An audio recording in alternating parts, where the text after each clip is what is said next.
today's webinar, Outsmarting Ransomware and Demogorgons, Protect Your Money and Assets, brought to you by Viper and Arcserve. Before we get started, I do want to remind everyone this webinar is being recorded. If you have to step out for any reason, you will get an email with a link to the video in just a couple days. Also, there's a Q&A box on your screen to the left, and I encourage you to submit your questions at any time during the presentation. If we're not able to get to your question live, someone will be able to follow up with you. As usual, we also have a live chat, so join in by clicking on that blue widget at the bottom of your screen. Now let's get started. Today we'll be talking through how to dissect a ransomware attack, best practices for preventing an attack, best practices for recovering without having to pay, and taking a look into a couple of case studies. Then, of course, we'll close it out by answering your questions. So today's presenters are David Corlett, Director of Product Management with Viper Security, Christoph Bertrand, VP of Product Management with Arcserve, and Gary Stutson, Principal Consultant with Arcserve, who will be answering all of your questions, so go ahead and make sure you get those questions in. So guys, whenever you're ready, take it away. All right, thank you. Welcome everybody to our webinar on ransomware. And I thought I'd just kick this off by just introducing our company, first of all. If you're not familiar with the Viper brand, we actually come from a 20 years worth of various companies that have evolved through the years. We started out as Sunbelt Software about 20 years ago, and we had one of the very first anti-spam and anti-spyware solutions in the market. Our current antivirus solution, Viper, leads the market in ability to detect malware like ransomware and has very low false positive rates. We also have a malware analysis sandbox where you can detonate things that you think might be malware and get a really deep analysis of what exactly is happening to that malware. And we've grown over the years with about 39,000 customers and about 6.5 million endpoints that are protected by our software. And what's really key about that is that allows us to get somewhere over 1 million malware samples every day that we get to take a look at. Now, a lot of those are repeated, slight variations on things seen before, but we do get to see a lot of new stuff, and that helps us build out some of the best definitions for viruses in the industry. So today we're here to talk about ransomware, and you probably have noticed that there's quite a bit of this happening lately. A lot of hospitals, police stations, schools, companies, everything seems to be targeted by ransomware these days, and we're just getting more and more news items, more small businesses being attacked. It seems like it's everywhere. Now, if you drill down on the numbers, you can actually look at the samples that are ransomware types of malware, and you just look at this over time. You see the massive growth just in the last few quarters of malware samples that are ransomware. So just in the last quarter two of 2016, over 1.2 million malware samples that were ransomware. So that's a huge growth from where we're about a year ago, where we had less than 200,000. Just an amazing explosion in ransomware that we see out in the wild. Now, this is mirrored, of course, by the cost, the actual amount people are paying to recover from ransomware. And up through about 2015, it really wasn't that much. Now, the numbers here we're seeing are the numbers reported by the FBI for cases that have been reported to the FBI. So obviously, we don't see all of them. It's only in the U.S., not globally. But you can see the massive growth. And even just in the first quarter of 2016, which is the latest I have numbers for, we had just a massive explosion in ransomware. And the FBI has projected that we'll beat $1 billion in ransomware payments in 2016, which is pretty amazing. So, now how do we get here? Now, you might think this is a secret project by Hawkins National Laboratory that developed this ransomware and is getting out to the world. But, money is behind it all, as we always know. So how do we get into a situation where ransomware is now penetrating every aspect of how we do business and even personal lives? Well, so let's look at the timeline. The first known ransomware was actually first discovered back in 1989, something called PS Cyborg. And this was created by a biologist, Joseph L. Popp. He was maybe a little disturbed. He actually distributed this ransomware on a floppy to World Health Organization participants in a conference. And a little bit interesting features of this ransomware triggered after 90 reboots, hit a bunch of directories and files, and the user was supposed to send $189 to some P.O. box in Panama. Well, back in these early days, physical floppies and a P.O. box in Panama, the authorities were able to track down Popp. He was caught. And it was also pretty easy to get around the ransomware, the encryption or the hiding of the direction files that he put in place. But this is the first guy to come up with the idea that you can hide somebody's data and then make them pay to get it back. So a pioneer, if you were, unfortunately. But now we fast forward to 2006, so quite a long time later, before we see some ransomware that really is criminal in nature. Archivius and GP Code were the first ransomware variants that were used really for criminal purposes. So Archivius encrypted everything in the My Documents folder, and you had to purchase things from an online pharmacy. GP Code was the first to use strong RSA public key cryptography, similar kind of payment scheme. You'll note that there's these awkward ways of paying, the PO box and the online pharmacy. That's because until 2007, Bitcoin didn't exist, so these guys had to come up with creative ways to get money out of you without being tracked. But then now we have Bitcoin, all of a sudden extortionists have a really easy, untrackable way to get payment to them. Unfortunate in one sense, because now these guys can do this without getting caught much more easily. Well, ransomware grew slowly. This new idea catching on, this is growing slowly over the next several years. That brings us to about 2013 when we finally saw CryptoLocker. This was the one that really had the first commercial-grade encryption. It had a unique key per infection, so if one person figured out the key, everybody couldn't save themselves. And it also was really the first to have a 72-hour ransom countdown. So a new idea, right? You have to pay within 72 hours or all your data is deleted. So this continues to evolve.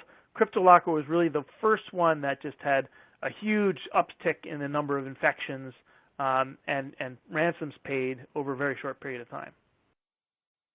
But then in 2014, we got CryptoWall.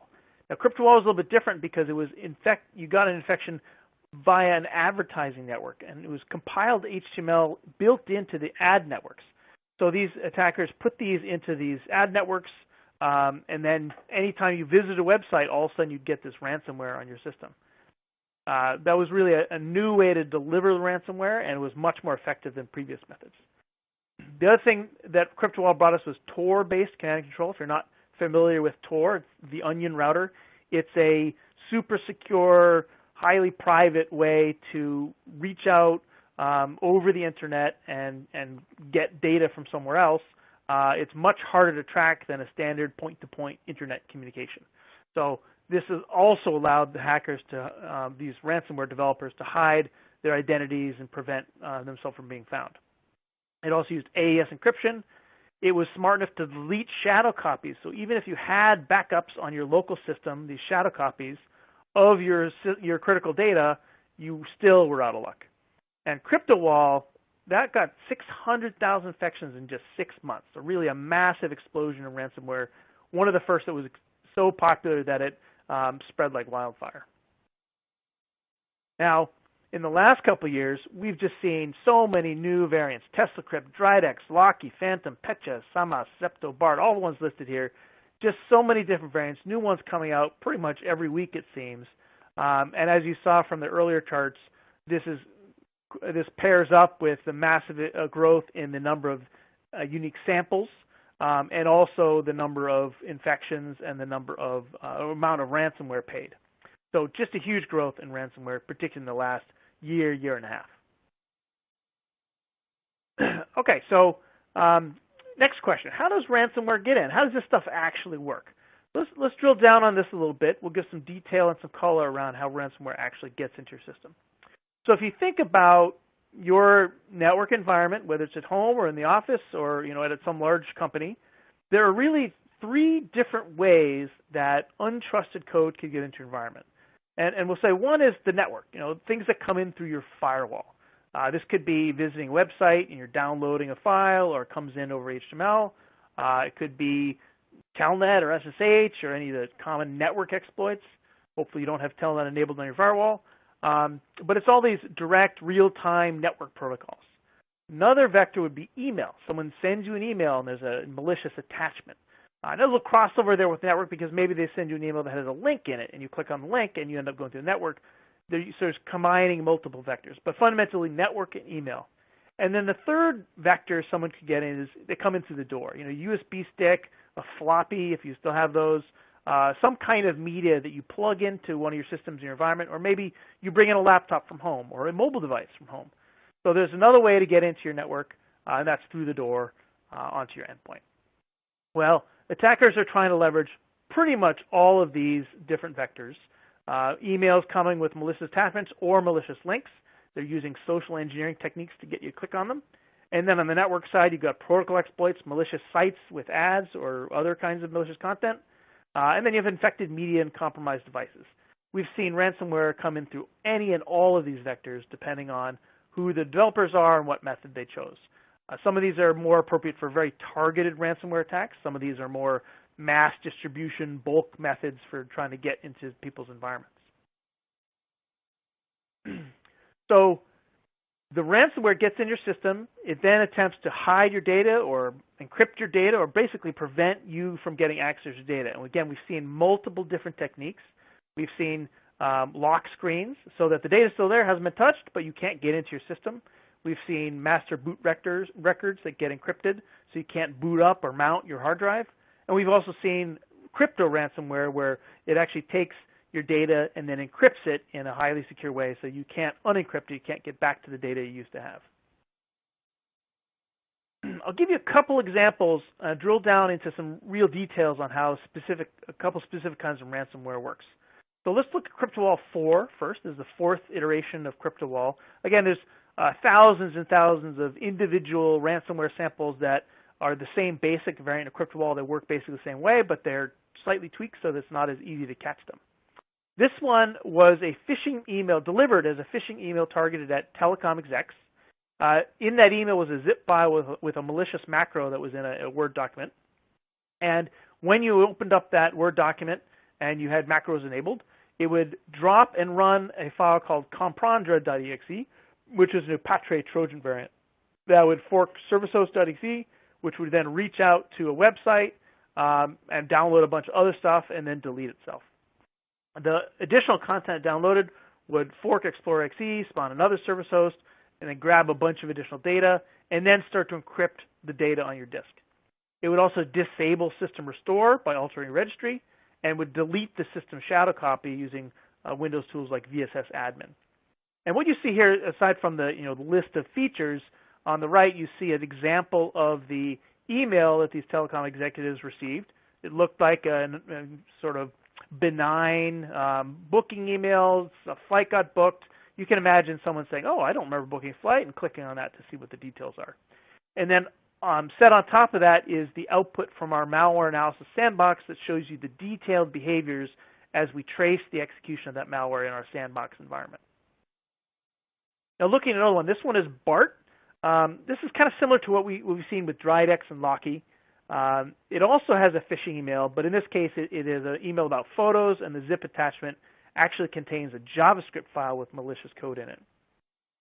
Interestingly, it only runs if the default language is not Russian, so it's a fair bet that the developers were Russian language speakers. And it uses a different dropper, something called Rockloader, excuse me, that pulls down and executes the main Bart ransomware code. Once it's started to encrypt your files, it then changes your desktop background and leaves a ransom note for you to find. And it does not require command and control infrastructure. It doesn't have to reach back out for instructions from a command and control server. It actually is automated in the way it starts to encrypt your files. It creates a password-protected zip file and then deletes your original files on your disk. Now, there is a decryptor tool available, but it has limitations. You really require copies of original files and so forth, so it's tricky. And again, on the right, you see an example of the recovery note and some output from our real-time network monitoring solution detecting a Bart infestation. Okay, so now, before we go any further in this presentation, we wanted to get a quick poll from you folks.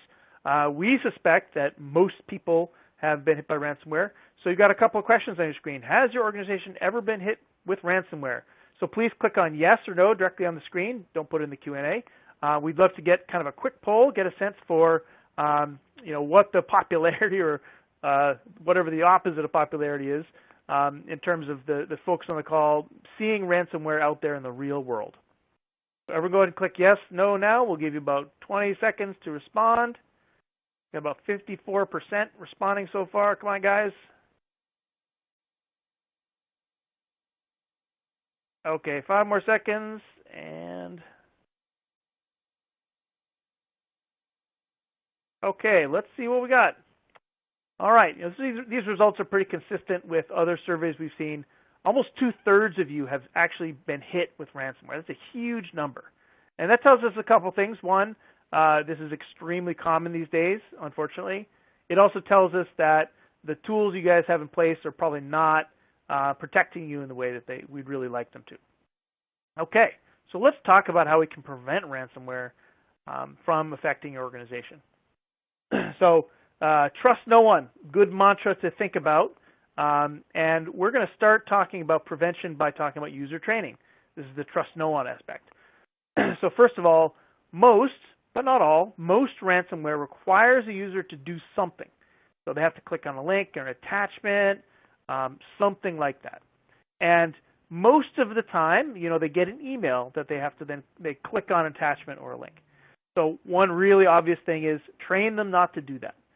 Unfortunately, we've seen only, at least until maybe earlier this year, only about 14% of companies actually have an explicit training plan to get people to not do this kind of thing. But also think about this. How often do you send an email to someone and you just drop a link in there and say, hey, check this out, click on this link? Well, you're actually training your users to behave badly, to click on things they probably shouldn't be clicking on. So what we tend to recommend, particularly for IT departments, create a little portal, an internet portal, and instead of sending links and emails, just tell them to go to the portal and put all your links on that portal. Train them to exhibit really careful behavior whenever handling inbound emails, even if they're from their friends or the IT department or the CEO. Really important. Other aspects of this here, keep your systems patched and configured securely, disable those macros, and make sure that your users don't enable them. And then we have third-party apps that need to be patched as well. We have some tools at ThreatTrack and Viper that can help with that. And if you can, remove Flash and Java Web Start unless you really need them. What I actually do is I have 2 browsers installed on my machine, Vivaldi, which is what I use every day, and Firefox. And I have Firefox with Flash in it, but I only open up Firefox when I know I'm going to a trusted website where I know I need to use Flash. On24 is one of those examples. So, when I hit a URL and there's some Flash on the page and it says, hey, I can't run this, most of the time, fine, I don't care. But if I really need to visit that site and I trust it, I'll then go open up Firefox and copy and paste the URL, and I'll get access to the page. So exercise due caution, train your users, make sure they know what they're doing, make sure they know how to protect themselves. Next, endpoint security. So think about this. You've got your endpoints, and the people using those endpoints are browsing and they're reading email, and we need to protect against that. So we need to have technology to protect your email and browsing, antivirus, web filtering, email filtering. Then we have mobile devices and removable drives. We also need to protect those from being compromised by ransomware. Then we also have patching, which we mentioned before, and actual analysis of files as they come into your network. Well, we want to make sure we cover that as well. And last but not least, we want to protect against zero-day attacks as well as well-known malware and ransomware of various kinds. So if you think about all the different things we need to do to protect the endpoint, you really need some really solid, high-quality, efficient endpoint protection. And that's where this layered defense model comes in. You need to have a variety of approaches, not just one, but a variety of different solutions and different analysis engines to catch the many different kinds of ransomware that exist in the world. So a lot of ransomware can be detected by simple signatures, hashes, things like that. But the really cutting edge, unknown, never before seen, non-prevalent ransomware, that's where you need some behavioral techniques that maybe are less efficient, but are a bit more effective at catching that unknown stuff. Now, in our own testing, what we've seen is that when we add behavioral analysis to look for ransomware and other kinds of malware as well, and look at the actual process behavior as things are running. So behavior of the process is what we're talking about here when we say behavioral analysis. we see somewhere between 3 and 15% improvement in real-time protection. So there's a gap, depending on the kind of organization you exist in and how you're allowed to go to websites and how you get files. That's why there's a difference in the 3 to 15%. But there's typically a gap in how effective the normal file scanning, static analysis kind of protection is. It's between 3 and 15%. And advanced active protection, what we call our behavioral analysis, that's what makes up that difference. Okay.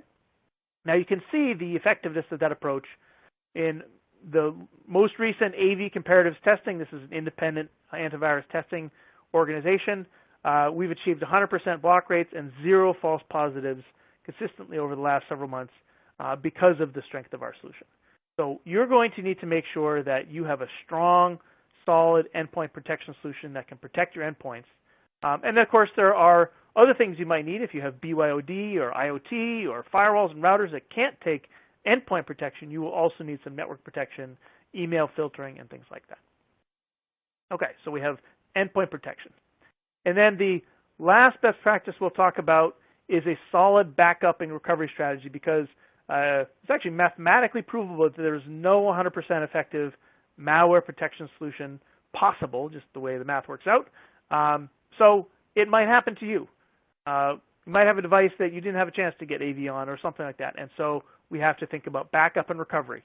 And that's where we get to Arcserve, our valued partner in this solution space. And here I'm going to turn it over to Christophe, and he's going to tell us all about Arcserve. Thank you very much, David. Hello, everybody. I don't know if you can feel the lights flickering. I certainly can. Good news is that Arcserve's here. We're going to help with the recovery aspect of the conversation here. Obviously, it's great to use Viper upfront to mitigate any sort of infection, to mitigate those threats. However, there may come a time where, unfortunately, you have to be in recovery mode where it's hit you and you've got to get back on your feet. Let me tell you a little bit more about who we are.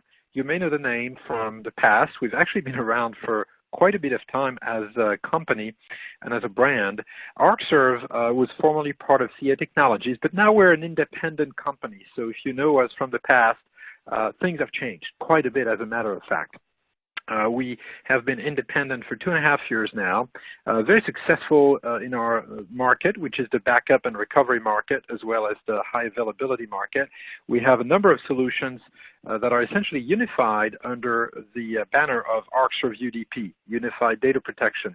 We have launched this new technology and new architecture in the market about 2.5 years ago, right around the time when we became independent. And we've been very successful with it, gaining over 20,000 customers, probably close to 25,000 now. We have partners around the world, and we're distributed around the world. So this global view of data protection, backup, and recovery gives us a great advantage in understanding the trends, in developing the right type of features to always improve the ability for our customers to flexibly maintain or establish and maintain service level agreements when it comes to backup and recovery. Again, if you're worried about ransomware, and everybody should be, you've seen the statistics, it's only a matter of time before you get hit, you should be extremely concerned about making sure that your backup and recovery strategy, that your infrastructure, that your plans are actually efficient and effective. So something to think about. Finally, Arcserve has a great solution. We've won many, many awards, including all of the awards last year at VMworld. When it comes to virtual environments, we do very, very well for virtual environments, obviously, physical environments. We support tape, we support disk-to-disk, we support everything you may expect. We're really an enterprise class solution, but we are designed with ease of use in mind, and we have a unified solution. So it makes us very easy to deploy. You don't need a PhD in backup to use Arcserve. So let's talk a little bit about what you need. And you need a plan. So not just a plan, by the way. Apparently, you also need to have snacks. Hunger can be very distracting. So always have a plan. And what I want to position for you here is when we think about ransomware and malware in general terms, how does that affect your backup infrastructure, and what are those KPIs or metrics you should look at? So really there are two very basic KPIs, if you will, or numbers you're going to be looking at as you think about ransomware. The first one is the recovery point objective, and let me simplify what that means. If something happens to a system, a server, a number of servers, a filer, you name it, you are going to be exposed to the potential of data loss, okay? So the recovery point objective says, this is how much data I can afford to lose, or this is how much data I'm actually exposed to losing should anything come up. So the recovery point objective in a perfect world would be 0, close to 0. That's not always realistic. That would mean you're backing up continuously. Well, by the way, we support that. So yes, you could do that. You might only want to do that, though, for those critical systems, those critical applications that run your business or your organization. Not every application is born equal. You don't necessarily need to have a recovery point objective of 0 for everything. Remember, there's a cost to that in bandwidth, in management, etc. Even if we make it very simple to deploy, you still have to think through this tiered level of protection when it comes to recovery point objectives. So the more often you back up, the less exposure to data loss you get, the more ability you have to recover from a ransomware attack with minimal damage to your data. The second dimension that is very typical when you talk about backup and recovery is recovery time objective. If I were to write a simple equation here in terms of RTO, especially in the context of ransomware, you really have two major variables.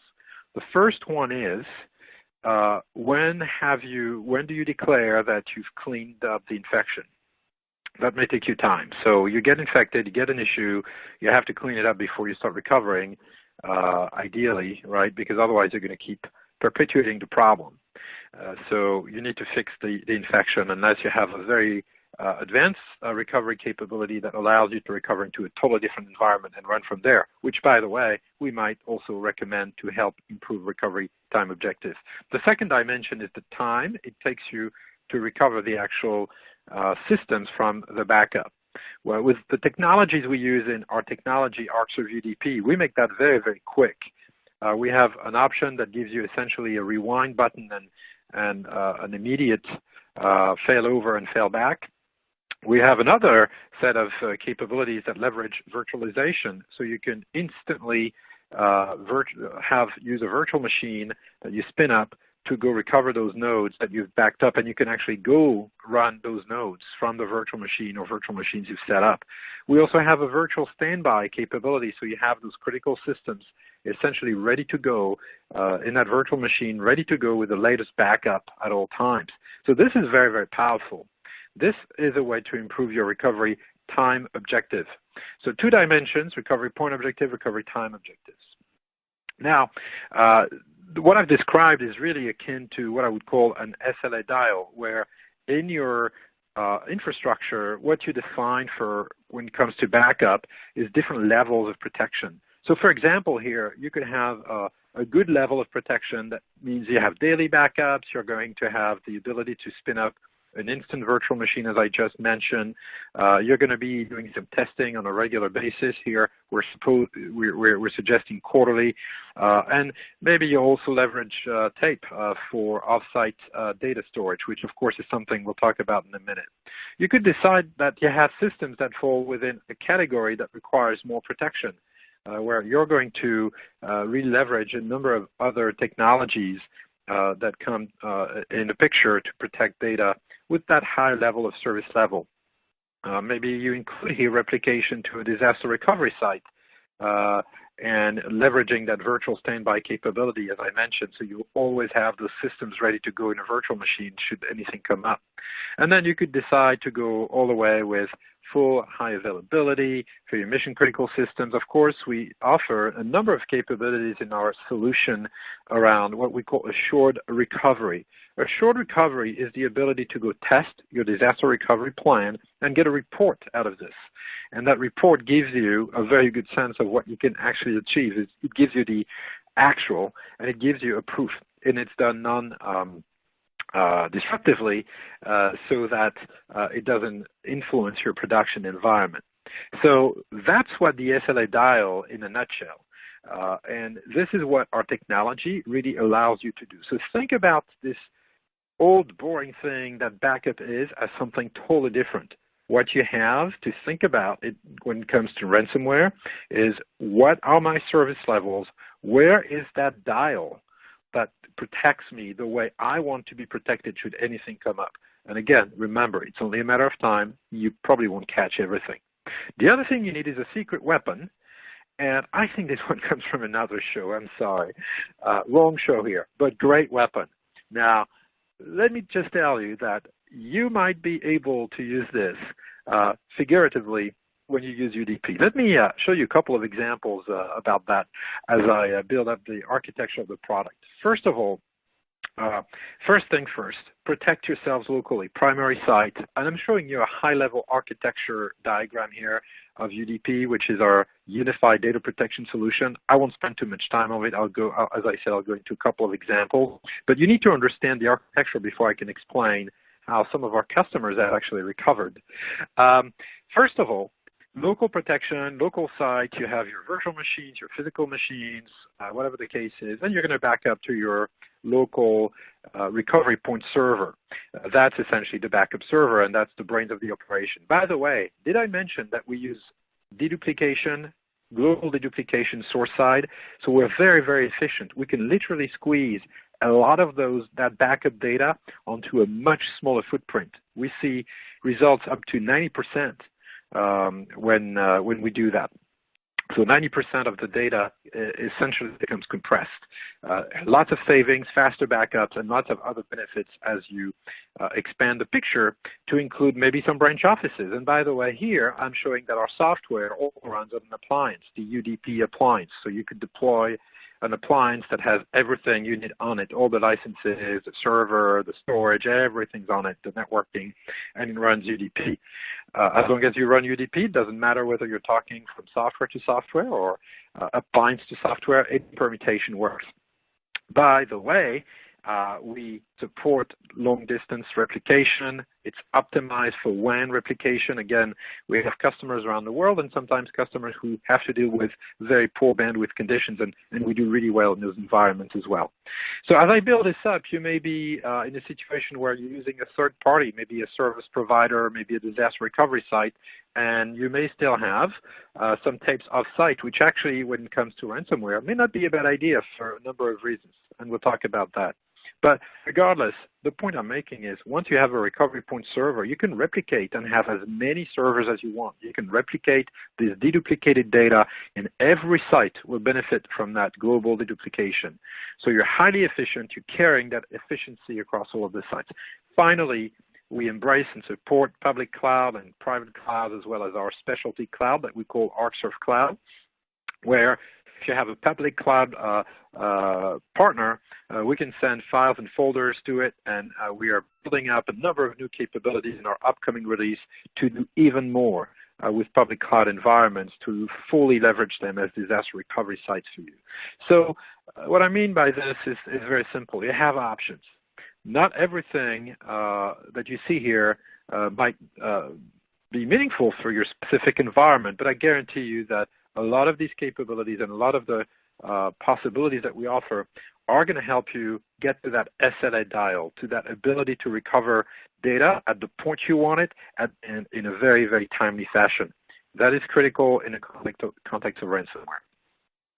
So talking about a customer of ours, a publishing business somewhere, and as you can imagine, we're not getting a lot of people who want to put up their name out there to say, hey, I've been hit by ransomware. So we're going to keep this customer anonymous. I just assure you that this is someone who is a real customer. And we're getting a lot of stories, actually, from our interactions.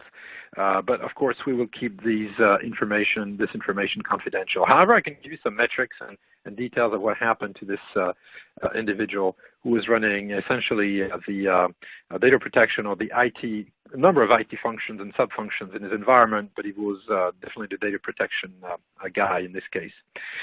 So this customer supports a few hundred users. It's a publishing business. I will just say that it is associated with an educational type of environment. So it's very critical for that business to be able to do point of sales, sales as well as internet sales. So you've got a very interesting combination here, number of critical systems, etc. So the corruption happened in this case with one of the traditional photos.zip or one of those equivalent that essentially ended up being clicked on by what I call the click-happy end user. I think David has been very clear about this. Education of the end users is key, and this is one of your run-of-the-mill type of infection here. Unfortunately, it did spread very quickly. It's a Bart virus, essentially, and what happened is that because it was clicked on and opened, it started spreading not only in the infected system, but also on a number of shares. So the customer in question had shared drives and a couple of filers, I believe it was two filers that were essentially, with thousands of files that were essentially infected very, very quickly. It was pretty amazing how quickly that happened. Luckily, he had just done a backup. He opens up shop around 9 a.m. and at 7 a.m. he had done a snapshot. Obviously, that gives you that notion of a 2-hour recovery point objective, but understand there was very little business going on at that point. So his exposure actually was minimal when it happened, which was a lucky thing in this case. So the good news is that he had his backup. It was recent. And using UDP, he was able to recover all the affected systems and their data. However, his catch, it took him 28 hours to go through the whole process, meaning understanding what happened, where it came from, repair, disinfect, and reverse the damage. But here's the good news. When is the last time you got a letter of commendation from your CEO as an IT guy? I have to tell you, it was a good thing for him, good day for him. It was painful, but he got back on his feet. He got his company back on his feet, and his CEO recognized that. So it could be you, although I really don't recommend going through the whole process. The next example is, as you might imagine, very traditional medical healthcare type of environment where, as you know, they're hit all the time. It's been, I think, one of the sectors in the industry that's been the most hit. This guy's been hit multiple times. He has been successful. He had been successful in actually thwarting the attacks, but however, in the end, he had an issue, and I'll show you what it is. It was not a Bart virus. It was one of those admin type of attacks. But understand, here's a medical healthcare type of environment and service provider. So therefore, there are a few things you need to worry about when you're in that business. Number one is your first mission is to have access to patients' data and be able to cure people. It's kind of important. In addition, you have a very big impact on the community by virtue of what it is that you do, being a medical facility. So the other part of it, and finally, it's also a business. And as you provide treatment, you need to be able to keep track of it and run the operation. So 3 dimensions here that obviously make it a very, very attractive target for ransomware type of attacks. So the baseline is that, as you can imagine, the service level here is very, very high. You can't really afford to be in trouble. Negative publicity is, of course, one final point that I want to bring up. You saw some of the article that David was showing earlier on, where I think there was one example of a hospital being attacked. Well, I've seen, I don't know, 15 of those in the past year. Even here locally, I'm in San Francisco. Even our local transportation service and system was attacked. So not a hospital, but certainly a public type of service. So in this case, the attack was not a Bart virus, was not a photos.zip, one of those, but it was essentially an attack that was very aggressive and that took over the local admin rights and accounts on a number of workstations and servers, and then started encrypting a bunch of files and servers. So, as you can imagine, not the best day in his life. Good news, he had Arcserve UDP, and candidly, he saved thousands, if not tens of thousands of dollars. He didn't pay the ransom, by the way. In both cases, no ransom was paid. And what was interesting here is that the attack were more focused on the PDFs and the docs and the Excel spreadsheets. So it was an interesting variant. But fundamentally, it's very different from the previous one, yet the same recovery methodology applied. That's the point I want to make. You're going to get hit in many different ways. You're going to be able to recover in a very similar fashion. Time for a poll. So please answer. And again, this is anonymous, so please don't worry about answering this question. And there is no funny link. Don't worry. If you click on something, nothing will happen. So do you think you could recover from a ransomware event with your current backup implementation? Absolutely. Not sure. Probably not. So please go ahead and let us know. We'll give you a minute, and then we'll go into the poll results. Okay. Oops. So could you today, do you think you could recover from a ransomware event with your current backup implementation? Okay. Absolutely, 76.3. Okay, great. Not sure, 21, and probably not 2.6. Okay, great. So this is very good news. I think what this confirms is that a lot of you have really stepped through the backup and recovery problem and the ability to recover data and systems. However, I will just submit to you that the RPO and RTO dimensions, you may want to just quickly inspect and do a disaster recovery test on that, just to make sure you hit those SLAs, especially for critical systems. Now, to the 21% of you who are not sure, or probably not, so it's almost a quarter of you are probably ultimately not sure, or sure that you wouldn't, definitely time to revisit what you do for backup and recovery. And again, more importantly, it doesn't matter what solution you end up using. Of course, I'd love for you to use mine, but I have to tell you, what matters for you is to start first with the business requirements. What are those critical systems? Where do you think you have exposures? And what are the service level agreements you're trying to hit?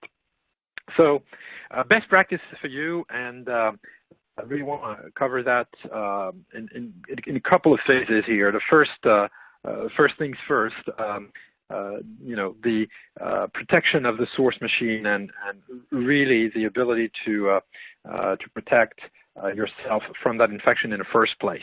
Okay, so we talked about education. Make sure that you always identify the source of the infection at the end of the day. So you wouldn't want those slugs, as you can see, sneaking back in there. We're having fun with this presentation, as you know. Of course, regular backups. I'll talk about the 3-2-1 strategy in a minute. But here's the deal.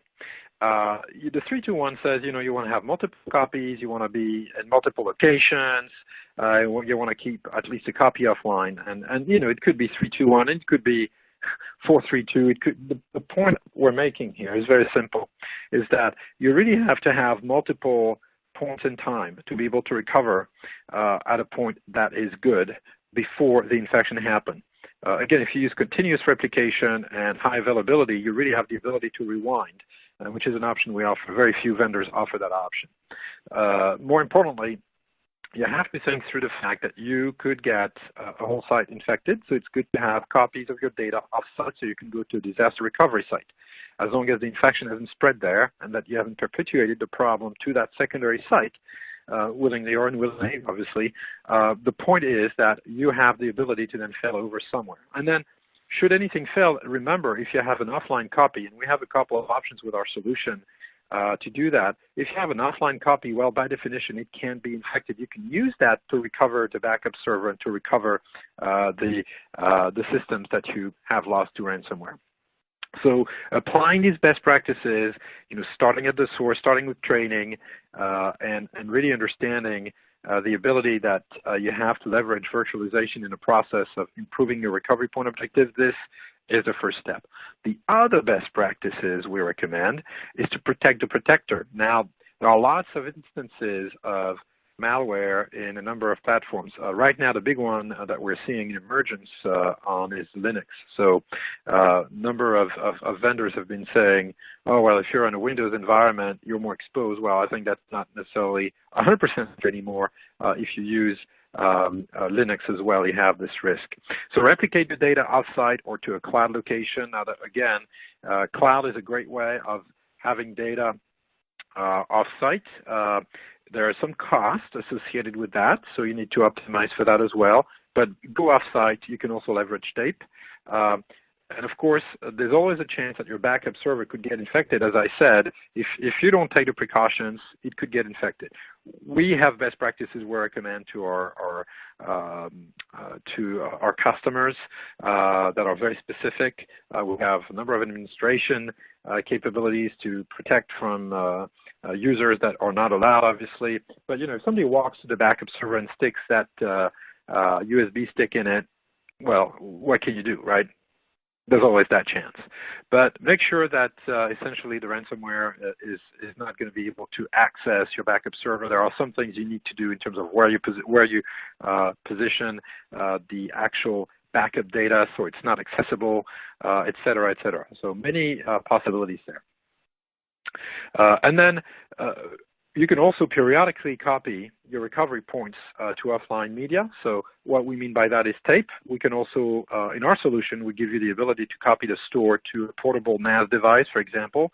So literally, you use that to go see the secondary site or to rebuild a backup server that may have been destroyed or become affected by ransomware. So having those regular copies on disk or tape, very important in the context of backup in general and ransomware in particular.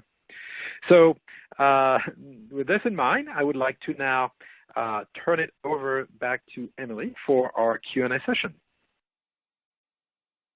All right, fantastic presentation. Thank you so much. Let's go into the questions. Let's see. First one is from David. If we get hit, should we pay the ransom? Yes, good question. We get this all the time. So first of all, I'll say that the FBI's official recommendation is no, but they do acknowledge that sometimes that's not an economically viable option for some businesses and folks that really need that data and didn't have a good backup strategy in place. However, I will point out that if nobody paid, then this whole problem would go away overnight. And also just mention that about 7% of people that pay the ransom never actually get their data back, either from some technical issue, the key is lost somehow, or the ransomer just doesn't actually end up giving them the key. And last but not least, about 40% of victims that have been attacked get attacked again. How much do you trust the ransomer not to tell their buddies, hey, this person has a weakness and you can get in and they'll pay the ransom? So I would be very cautious and very careful about trying your best not to pay. If you have a really solid backup strategy in place, that's very helpful. But if you do get hit, obviously that is a decision that's going to depend a lot on your financial situation and the value of the data and the cost to recover from the incident. All right, fantastic. Carl would like to know what the retention period is.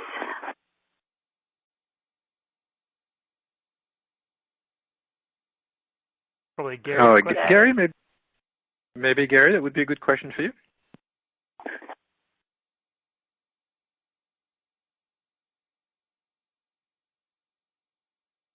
Gary, are you there? Hello?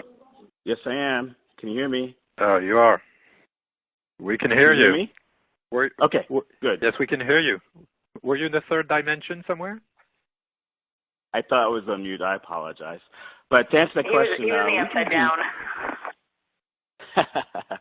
We could definitely do backups as frequently, depending on the customer's environment. Typically, every 15 minutes is the least that we can do. We can do, obviously, daily, weekly, monthly, typical backups.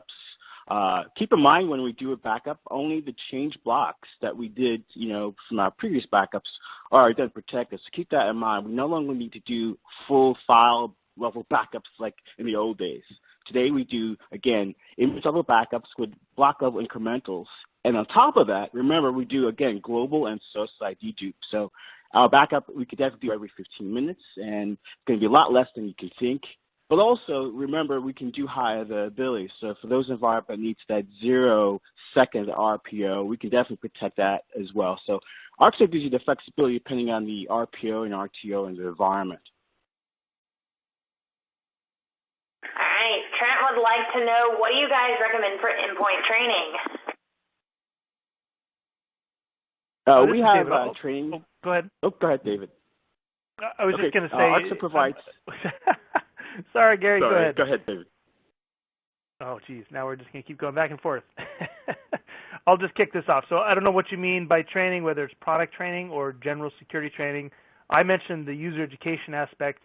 I think that most of you guys on the call are probably IT folks and are in a position to lead by example and to teach your users how to behave. I think that's really the most critical thing, and I mentioned a couple of strategies there. But there are certainly other companies out there that do anti-phishing training and things like that. There are a few that we can recommend if you want to reach out to us.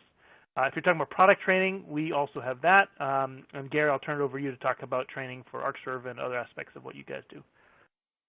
Thank you. Yes, we have training as well, both online resources that you can either read. We also have videos, and also we have our partner community that can help.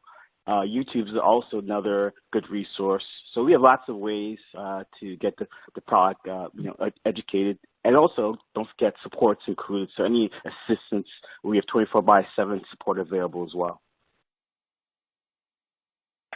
All right, fantastic. Another question from Trent. What do you see in store for future attacks, and do you feel that there is anything else you need besides antivirus and backups?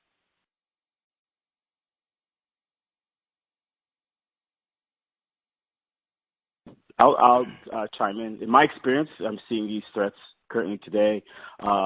Obviously, there's different types of backups out there, so make sure you have, again, a good investment. So, again, talking about RPO, how frequently you're doing backups. Also, file-based backups are still out there today. File-based backup, again, extends the backup protection. So you may want to think about moving to a newer type of backup, like an agentless backup that has deduplication, so your RTO is now minimized. Also, with the type of replication, be able to avoid the single point of failure is also important. So make sure you have a solution that provides somewhere verification, encryption, compression, and the idea of avoiding a single point of failure, either with replication or a way to do a copy recovery point. These are things to just keep in mind as you look in solutions that are available today and in the future. Thanks, Gary. So as to what we're seeing in future attacks, this is something we're tracking very carefully. As I mentioned, we get literally millions of samples every day. Attackers are being very creative in leveraging every possible weakness in an environment. Direct attacks, phishing, ad networks, vulnerabilities, mobile devices, anything you can possibly think of, and things that you probably can't, which is how they get around us.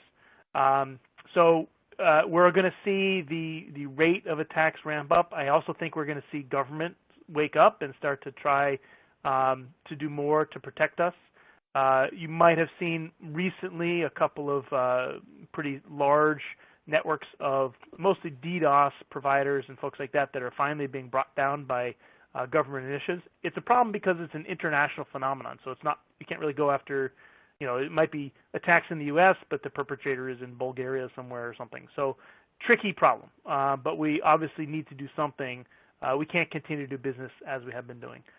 Beyond antivirus and backups, which we've spoken about here, so first of all, within the antivirus space, I'd say the classic, AV from 5 years ago, just hash and signature based, not good enough anymore. You need to have that behavioral detection, the process monitoring, things like that. We also, my company has some solutions that will literally capture things right off the network. So we typically attach that to your boundary firewall or your internal switches, and we watch the traffic as it goes by. We have a similar solution that looks at email, inbound, outbound, and we're doing full deep packet analysis, AV on the files that are passing through those streams, and even sandboxing of any unknown potential malware. I'd recommend that beyond the endpoint, you're going to have IoT, BOD, and things that can't take endpoint protection agents. So you're going to need to protect those somehow. I would definitely recommend a solution like that. It kind of falls into the firewall / intrusion detection space / advanced threat detection. Okay, next question. All right, this looks like a good question for David. If user workstations don't have admin privileges, will this prevent a ransomware attack? The answer, of course, is it depends. It depends on how the ransomware is written. Some does depend on having admin privileges and will then try to put in registry entries and put boot scripts on the device and things like that. But there is a fairly, not that recent, but there's a trend in malware in general, which is called fileless malware. It doesn't attempt to have any persistence. It just resides in memory, does not require necessarily any kind of admin privileges. That said, the scope of the damage that it can do is somewhat limited if the user running when they click on the attachment or what have you is limited. It can be limited by the permissions they have. So they might lose their own files, but their system may not be corrupted. Or if it's a shared system, or if their network drives mounted, they may be unable to get those encrypted or ransomed. So always a best practice. Least privileges is a typical best practice. I often, I try very hard to run as non-admin users. So definitely a recommendation. But there are enough vulnerabilities that malware can use to gain admin privileges, even if they're not initially running as such, that it may or may not help you that much, depending on the variant of ransomware. But definitely do roll out non-admin accounts if you can on the endpoint. All right, good question from Dave. He wants to know if the FBI or any other government agencies are trying to find the bad guys, or if this is even possible.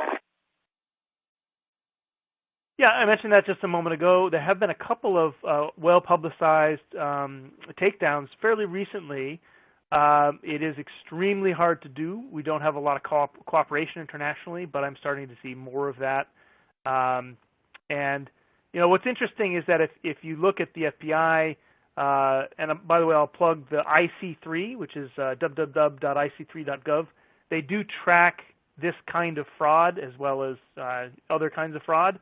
So the FBI is tracking this fairly closely. I would like to see them take a more active role, and they're starting to.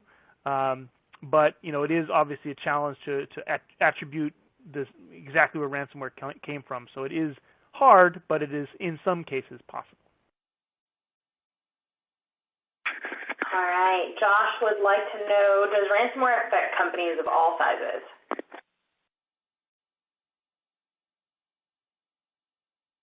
Definitely I can take from this the, one as well. The backup perspective, Yeah, I mean, I think both Arcserve and ThreatTrack will have, or Viper will have similar perspectives. We've seen it across the board. I mean, even individuals have been hit by ransomware all the way up to the very largest of enterprises. San Francisco Municipal Transport just last week, which is a large organization, had about 2,000 systems impacted by ransomware. All right, great. Kenneth would like to know if you have any recommendations in terms of endpoint protections. We use semantic endpoint protection, but it was no help with the last episode of ransomware. I'll take this one as well. So, I don't want to this Symantec by any means. I'm not quite sure which version of their product that you had.